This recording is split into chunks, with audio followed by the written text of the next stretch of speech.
Maharishi, do your teachings or beliefs bear any relation at all to yoga? Oh yes, of course. Essentially it is yoga. No? It is the mind which is brought to the field of being, the union of the outer aspect of life with the inner aspect, which is bliss consciousness. So it is yoga, but yoga has many, many aspects to it. And that is why I don't name it as yoga, because yoga is very much misunderstood in the West. By yoga people think some exercises, some standing on the head. So, but it is a very higher aspect of yoga, which directly deals with the mind and its union with the inner divine nature. And yet you say that you can teach people your method of meditation in just a few moments, just a few minutes. Right.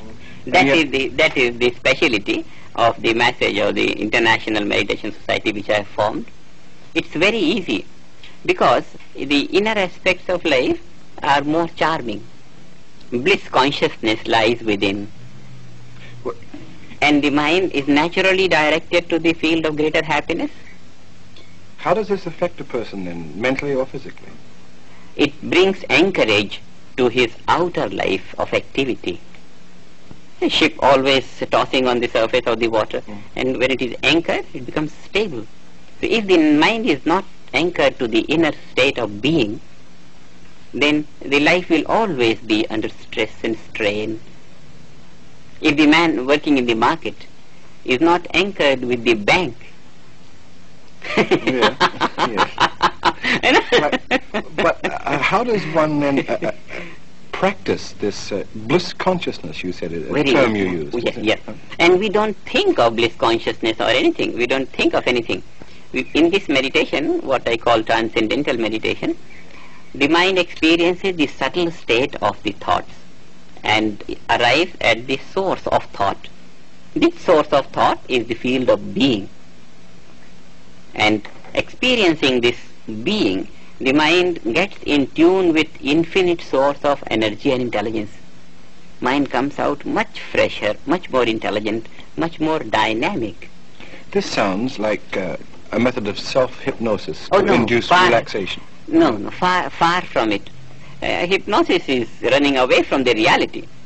A man is not sleeping and he thinks he is sleeping, So it's running away from the reality. In this meditation, we don't pose any unnatural situation. The mind very calmly and quietly and very positively experiences the subtle state of the thought, arriving at the subtlest state of the thought, experiencing the source of thought, which is the being.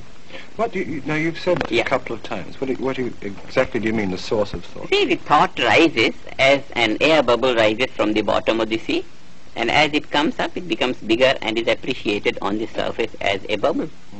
Thought rises from the deepest level of the mind, and as the bubble of thought rises up, it becomes bigger and bigger and bigger, and then coming up on the conscious thinking level, it is appreciated as a thought. In this practice of transcendental meditation, the mind experiences the subtler states of the thought and arrives at the source of thought. And as the surface activity of the conscious mind contacts the deeper levels of the mind, then the thought waves become much more powerful. And to what end? To what benefit? Full capacity of the mind begins to be used for every thought. A wave on the surface is so deep, it has that much strength. If it makes connection with the deeper level of water, every wave becomes strong.